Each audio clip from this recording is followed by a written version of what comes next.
Ambillah pelajaran dari sejarah umat ini, dari sejarah Rasulmu, dari sejarah Tauhid ini. Kalau kita sebagai Muslim tidak memiliki wawasan sejarah, maka kita akan buta. Tidak bisa mengenali ke arah mana yang akan kita tuju. Siapa? Kita tidak bisa menengok ke arah belakang. Kaca spion kita buram, mata kita rabun, dan kita tidak bisa melihat masa lalu kita. Maka orang yang tidak bisa melihat dan mengapresiasi masa lalu, sejarah kegemilangan umat Rasulullah SAW ini, maka tidak punya harga diri dan dia tidak akan punya kemampuan untuk menatap masa depannya. Maka kalau kita membaca sejarah Islam, itu adalah sejarah tentang tauhid. Itu adalah sejarah tentang perjuangan para nabi dan rasul dalam menegakkan kalimat tauhid. Itu adalah sejarahnya Ashabul Kahfi untuk menegakkan tauhid. Itu adalah sejarahnya Ashabul Ukhdud untuk menegakkan kalimat la ilaha illallah. Tidak ada Tuhan kecuali Allah Subhanahu wa taala. Tauhid ini memiliki sejarah. Penciptaan alam semesta juga memiliki sejarah, dan itu menunjukkan betapa tauhidnya kita harus bertauhid kepada Allah Subhanahu wa taala. Maka 3/4 isi Al-Quran ini adalah tentang sejarah. Sejarah tentang masa lalu, awal penciptaan manusia, awal penciptaan langit dan bumi. Sejarah bagaimana Allah menurunkan wahyunya kepada para nabi dan rasul. Bagaimana penentangan kaum-kaum dan bangsa-bangsa terdahulu yang menentang dakwahnya para nabi dan rasul. Sejarah mereka diungkap. Bagaimana kejahatan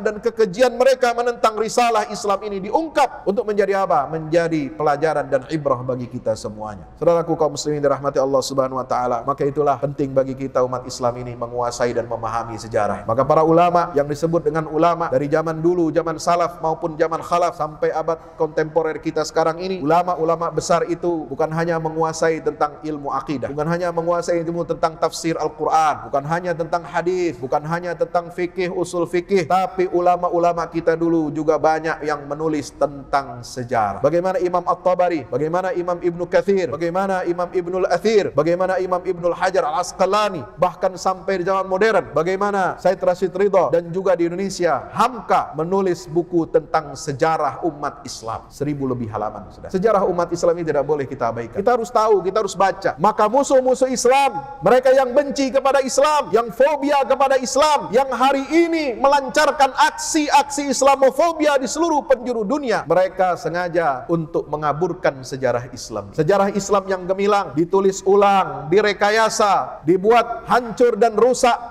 Mereka terus menanamkan kebencian dan dendam kesumat kepada kaum muslimin. Padahal umat Islam, padahal bangsa Arab menyebarkan Islam ini ke seluruh penjuru dunia tidak dengan penjajahan, tapi mereka menyebarkan apa? Pembangunan. Mereka membawa ilmu pengetahuan, mereka menyebarkan risalah cahaya Islam yang rahmatan lil alamin. Mereka membangun negeri-negeri itu seperti mereka membangun negeri tempat asalnya, bahkan lebih mewah dari yang mereka bangun di Arab sana. Ketika Arab, Makkah dan Madinah dalam keadaan miskin, tidak ada sumber kekayaan alam sebagaimana yang ditemukan di abad 20, maka Madinah itu negara kecil, negara miskin. Tetapi orang-orang Arab ini menyebarkan Islam ke seluruh penjuru dunia. Dia bangun negeri-negeri menjadi ibu kota mercusuar ilmu pengetahuan di antara abad ke-7 sampai abad ke-20 Masehi ini. Masyaallah masih dirahmati Allah, maka itu marilah kita pelajari sejarah kita dengan baik. Karena itulah Al-Quran, setiap kali kita membaca surah Al-Fatihah, surah Al-Fatihah isinya bukan hanya tentang tauhid, bukan hanya tentang asma wa sifat, bukan hanya tentang ibadah, ikrar kita beribadah kepada Allah, iyyaka na'budu wa iyyaka nasta'in, tapi Al-Fatihah itu mengajarkan sejarah kepada kita. Setiap kali kita baca surah Al-Fatihah, kita membaca sejarah Yahudi dan Nasrani. Ihdinas siratal mustaqim, siratal ladzina an'amta 'alaihim, ghairil maghdubi 'alaihim waladdallin. Sejarah Yahudi dan Nasrani tidak boleh kita ulangi. Kesesatan-kesesatan mereka tidak boleh kita lakukan kembali. Kita sebagai umat Rasulullah SAW pantang bagi kita untuk mengulangi kesalahan-kesalahan dan kesesatan-kesesatan kelompok manusia yang disebutkan di dalam ayat surah Al-Fatihah ini. Mereka adalah suratal ladzina an'amta 'alaihim ghairil maghdubi 'alaihim waladdallin. Mereka adalah kelompok yang maghdub 'alaihim, yang